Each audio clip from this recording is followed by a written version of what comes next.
The Thirst for Annihilation.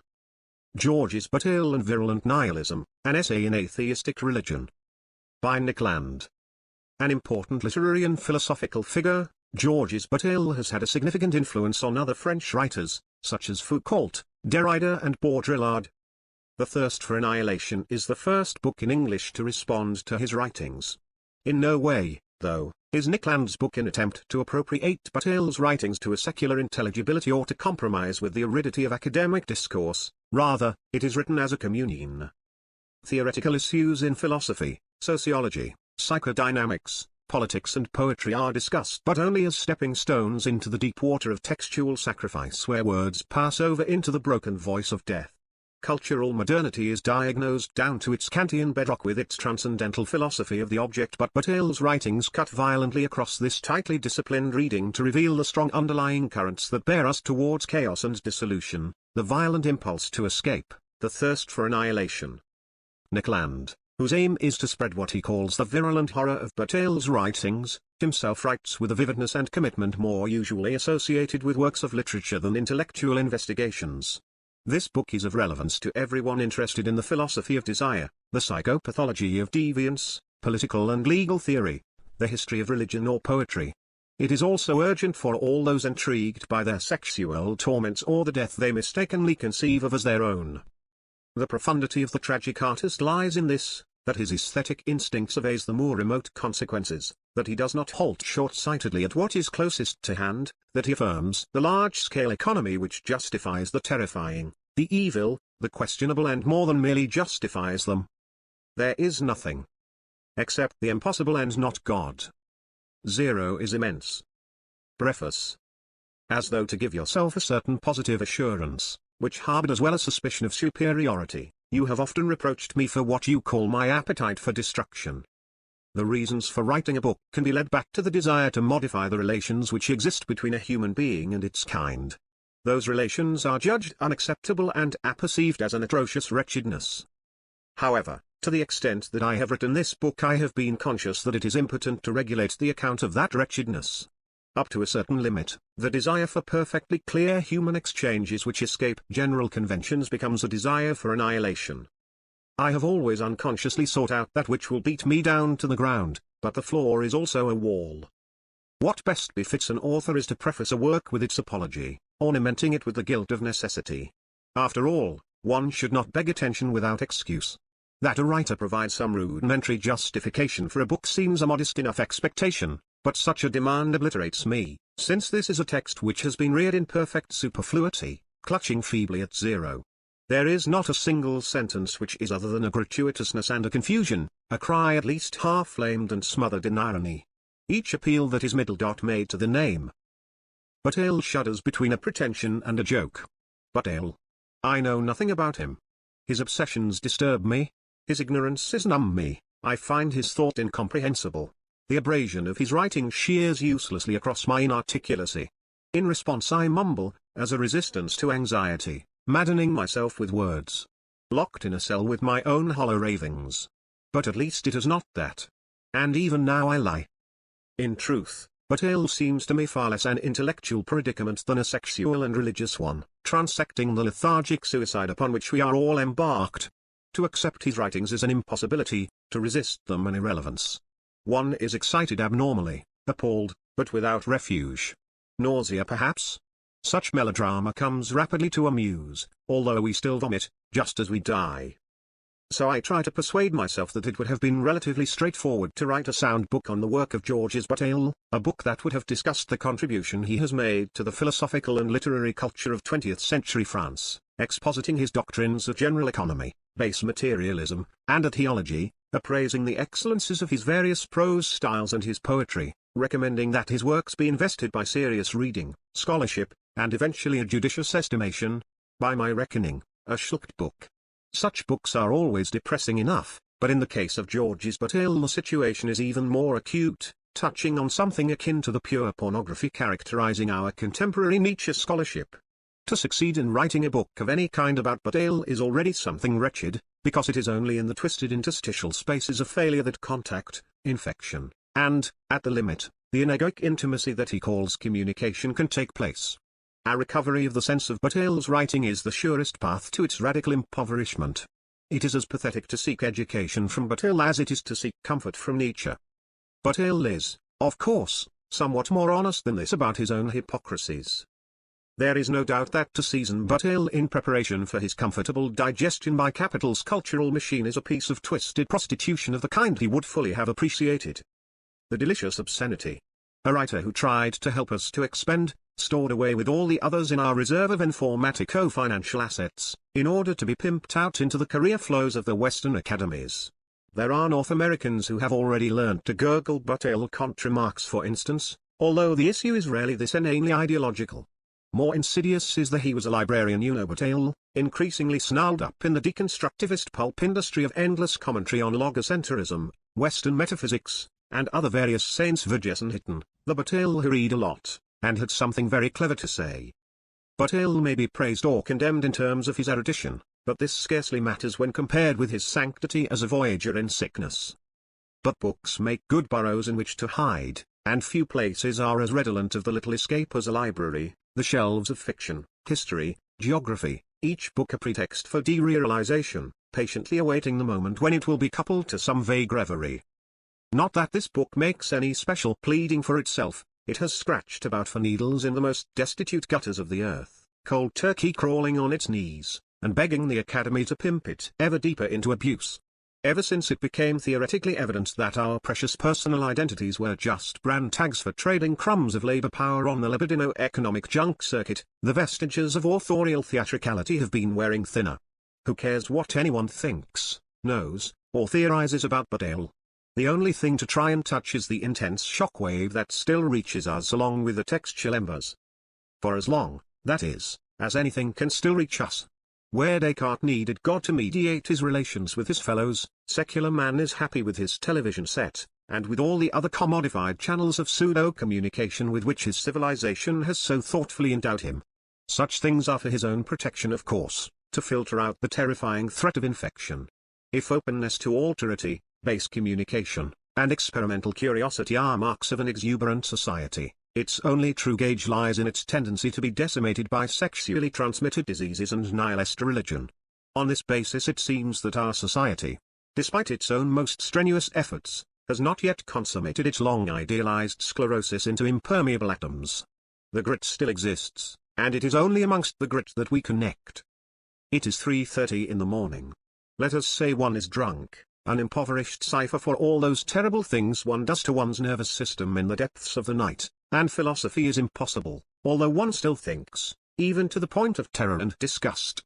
What does it mean for this episode in the real history of spirit to die without trace? Where has it strayed to?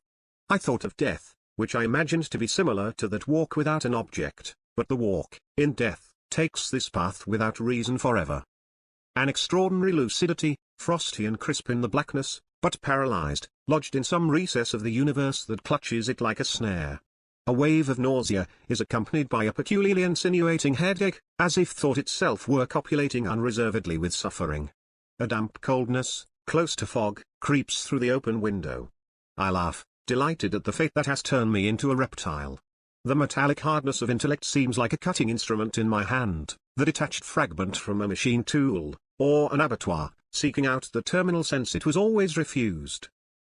The object of philosophy, insofar as the reflective meditation upon thought can be taken to characterize it, is arbitrarily prescribed as undisturbed reasoning. The cases of psychopathology, psychiatry, abnormal psychology, etc. do not remotely contravene this rigorous selection, because such studies of disturbed thought are constituted, in principle, without entanglement. It is thus that successfully adapted, tranquil, moderate, and productive reason monopolizes the philosophical conception of thought, in the same way that the generalized robotism of regulated labor squeezes all intense gestures out of social existence. My abnormal devotion to Bataille stems from the fact that nobody has done more than he to obstruct the passage of violent blanks into a pacified oblivion, and thus to awaken the monster in the basement of reason.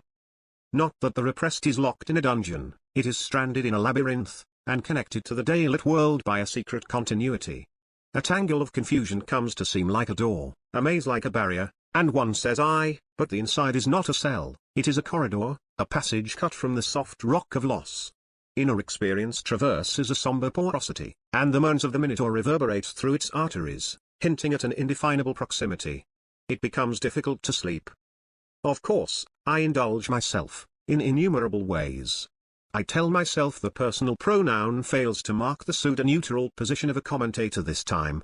That is rather a protraction of Bataille's incessant journey into a further episode of debasement. For it is remarkable how degraded a discourse can become when it is marked by the obsessive reiteration of the abstract ego, mixing arrogance with pallid humility. The chronic whine that results something akin to a degenerated reverberation from Dostoevsky's Underground Man, is the insistence of a humanity that has become an unbearable indignity. I am, alone, as the tasteless exhibition of an endogenous torment, as the betrayal of communication, as a festering wound, in which the monadic knitting of the flesh loses itself in a mess of pus and scabs, etc. etc. You yawn of course, but I continue, yes, I am. Definitionally a filthy beggar, like God, scrabbling at the coat-tails of a reluctant and embarrassed attentiveness, driven into a guile that fuses wretchedness with an elusive element of threat. Is it mere indolence that defeats all tendency towards decorous impersonality? Scarcely. Or rather, I cannot bring myself to think so. I nag at the margins of this discourse on the writings of Georges Bataille as a hideous confirmation of its cowardice and moderation, simultaneous with the dreariness of its prostitution, a wheezing parody of laughter teetering upon the abject nakedness of a sob. Yet at the same time it scarcely matters whether I write of Bataille or myself. If there is a boundary between us it is only insofar as he was momentarily frustrated in his passage to the truth of his text. Bataille's writing exhibits a marked attachment to the first-person pronoun, and the confessional mode is especially predominant in his more literary works, although it spreads almost everywhere. The most obvious consequence of this device is to immerse the narrative ego in the text, fusing voice and discourse in a field of immanence, and putting identity unreservedly into play. Not only is most of the fiction published during Bataille's lifetime narrated in the first person, including the story of the Eye, Madame Medwida, the Impossible, the ABC, and the Blue of Noon, but in every case more than one confessional voice is involved even after the various egos of dialogue are excluded, whether this is the result of authorial prefaces, or stratified narrative structures. The ABC, for example, includes no less than 3 distinct first-person narrative voices, and temporal ruptures in the order of its discourses complicate the situation still further. There is an unmanageable appeal, a plight of isolation, a voice resistant to all delimitation, an infection, so that reading Bataille is not a contribution to positivity, but a plea. It does not befit beggars to garb themselves in the robes of proud neutrality, the matter is quite to the contrary, no one sinks beneath the burden of individuality as they do. If beggars are so often driven to religion it is because it can never be in the rational interest of anyone to respond to them. They must inherit the tradition of unanswered cries encrypted in monastic cells. These mendicants have certainly been destituted in an echo of the death of God, but with no space awaiting them in the secular order they are forced to live their limitless impoverishment as an impossible necessity. As for myself, Bataille also, the matter is altogether more comic. Do not think I am unsympathetic. These thickets of abstract identity are no doubt unpleasant to stumble through. The scrawny little sign of promiscuous individuality is a perpetual aggravation, reminding you in each case of your own incarceration by self. That enunciation should be harried by an eye is no mere stylistic infelicity, it is a loathsomeness, and yet the only routes of evasion leading away from it are hypocritical. To try and hide the maniacal scars which wreck the complexion of the text would itself be a decisionistic celebration of autonomy, debasing the text further, branding it even more conclusively as servile matter, out of which the ego has transcended into invisibility. To write oneself out of a book can be many things, the dilettantism of one for whom writing is from the start affectation and artificiality, the professionalism of one for whom a book tends to an anonymity, if not immediately to that of the commodity, at least to that of career capital, the authoritarianism of one lost in a monological insanity close to solipsism, or the all too ostentatious humility of one who prefers to guide from behind the scenes. It can be genuine timidity, pomposity, inertial apathy, even experiment, but what it can never be, for as long as it is remotely deliberated, is flight. It is still tempting to renounce the posture of the first person, even though its force of corrosive qualification reduces the risk of complacent objectivism or pseudo-collectivity. The indulgences of personality, of spurious autonomy, responsibility, and idiosyncratic affectation, are sufficiently repellent to provoke a measure of tactical carelessness. one paralyzes a dimension of messy effectivity, out of distaste. But to write of Bataille in such a way is more than a little absurd, suggesting, as it does, that impersonality is a simple thing to achieve. After all, the I is not to be expelled, but submitted to sacrifice. When chaffied about within a text upon Bataille, it is compelled to refer not to an author, but rather, to an ennui, gesticulating at the void, the symptom of an absent tragic community. It is a long time now since I was affected by Bataille's poem Raya, Laughter. Laugh and laugh at the sun, at the nettles, at the stones, at the ducks. At the ram, at the pee-pee of the pope, at mummy, at a coffin full of shit. This poem introduces three of the most crucial themes traversing Bataille's writing: laughter, excrement, and death. Such themes are suspended only momentarily at the lip of philosophical intelligibility, and then released into a euphoric immolation upon the burn core of literature, disintegrating into a senseless heterogeneous mass. His texts obsessively reiterate that the decomposed body is excremental, and that the only sufficient response to death is laughter. The corpse not only dissolves into a noxious space matter analogous to excrement, it is also in fact defecated as waste by the life of the species. For the corpse is the truth of the biological individual, its consummate superfluity. It is only through the passage into irredeemable waste that the individual is marked with the delible trace of its excess. It is because life is pure surplus that the child of Raya, standing by the side of his quietly weeping mother and transfixed by the stinking ruins of his father, is gripped by convulsions of horror that explode into peals of mirth, as uncompromising as orgasm. Raya is, in part, a contribution to the theory of mourning. Laughter is a communion with the dead, since death is not the object of laughter, it is death itself that finds a voice when we laugh. Laughter is that which is lost to discourse, the hemorrhaging of pragmatics into excitation and filth. Bataille tells us that the universe is energetic, and the fate inherent to energy is utter waste. Energy from the sun is discharged unilaterally and without design. That fraction of solar radiation which strikes the earth resources all terrestrial endeavor, provoking the feverish obscenity we call life. Life appears as a pause on the energy path, as a precarious stabilization and complication of solar decay. It is most basically comprehensible as the general solution to the problem of consumption. Such a solar or general economic perspective exhibits production as an illusion, the hypostatization of a digression in consumption. To produce is to partially manage the release of energy into its loss, and nothing more. Death, wastage, or expenditure is the only end, the only definitive terminus. Utility cannot in reality be anything but the characterization of a function, having no sense short of an expenditure which escapes it utterly. This is relative utility. The order of Western history has as its most pertinent symptom the drift of utility away from this relative sense, towards a paradoxical absolute value. A creeping slave morality colonizes value, subordinating it to the definition that which serves. The good becomes synonymous with utility, with means, mediation, instrumentality, and implicit dependence. The real trajectory of loss is immanence, continuity, base matter, or flow.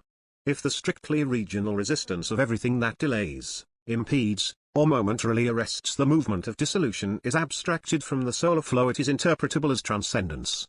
Such abstract resistance to loss is characterized by autonomy, homogeneity, and ideality, and is what Bataille summarizes as absolute utility. Their inevitable return of constricted energy to immanence is religion, whose core is sacrifice, generative of the sacred. Sacrifice is the movement of violent liberation from servility, the collapse of transcendence. Inhibiting the sacrificial relapse of isolated being is the broad utilitarianism inherent to humanity, correlated with a profane delimitation from ferocious nature that finds its formula in theology. In its profane aspect, religion is marshaled under a conception of God, the final guarantor of persistent being, the submission of ruinous time to reason, and thus the ultimate principle of utility. Cowering in the shadow of its gods, humanity is the project of a definitive abrogation of expenditure, and is thus an impossibility. The humanizing project has the form of an unsustainable law. Despite the fortifications of prohibition, the impossible corrodes humanity in eroticism, the eruption of irreducible excess, which is the base unity of sexuality and death. Eroticism gnaws us as the inevitable triumph of evil, utter loss. It is this passionate submission to fate, equals death, that guides Bataille's own readings, in Literature and Evil for instance, the greatest work of atheological poetics. Literature and Evil is a series of responses to writing that exhibit the complicity between literary art and transgression. Bataille's insistent suggestion is that the non-utilitarian writer is not interested in serving mankind or furthering the accumulation of goods, however refined, delicate, or spiritual these may be. Instead, such writers, Emily Bronte, Baudelaire, Michelet, Blake, Sard, Proust, Kafka, and Janet are Bataille's examples in this text, are concerned with communication, which means the violation of individuality, autonomy, and isolation, the infliction of a wound through which beings open out into the community of senseless waste. Literature is a transgression against transcendence, the dark and unholy rending of a sacrificial wound, allowing a communication more basic than the pseudo-communication of instrumental discourse. The heart of literature is the death of God, the violent absence of the good, and thus of everything that protects, consolidates, or guarantees the interests of the individual personality. The death of God is the ultimate transgression, the release of humanity from itself, back into the blind infernal extravagance of the sun. It is a mere consolation to the timid to imagine that philosophy has died. The fact of the matter is quite to the contrary. Philosophy will be the last of human things, perhaps the efficient impulse of the end. That humanity is fated to terminate is amongst the most basic thoughts, and no more than the most elementary qualification for philosophy, since to think on behalf of one's species is a miserable parochialism. Man is a little thing that has learnt to stammer the word infinity. In doing so it makes everything small, diminishing even itself. One need only dip into the history of monotheism to note the wretchedness of human infinities in comparison to the most casual of natural immensities. It is first necessary for a thing to shrivel for it to share anything with us, to become humane. Insofar as nature can be injured or offended by us, it is mere surface, superfice, sensitive skin. Profound nature, matter, is something else, the indifferent and the inviolable. It is deeper, therefore, than God. This deep nature suffers nothing, resents nothing, makes no cases. It is only in the shallows that one ever finds a defense. There is one simple criterion of taste in philosophy, that one avoid the vulgarity of anthropomorphism. It is by failing here that one comes to side with cages. The specifics follow straightforwardly. Thoroughgoing dehumanization of nature, involving the uttermost impersonalism in the explanation of natural forces, and vigorously atheological cosmology. No residue of prayer. An instinctive fastidiousness in respect to all the traces of human personality, and the treatment of such as the excrement of matter, as its most ignoble part, its gutter. To ruthless fatalism.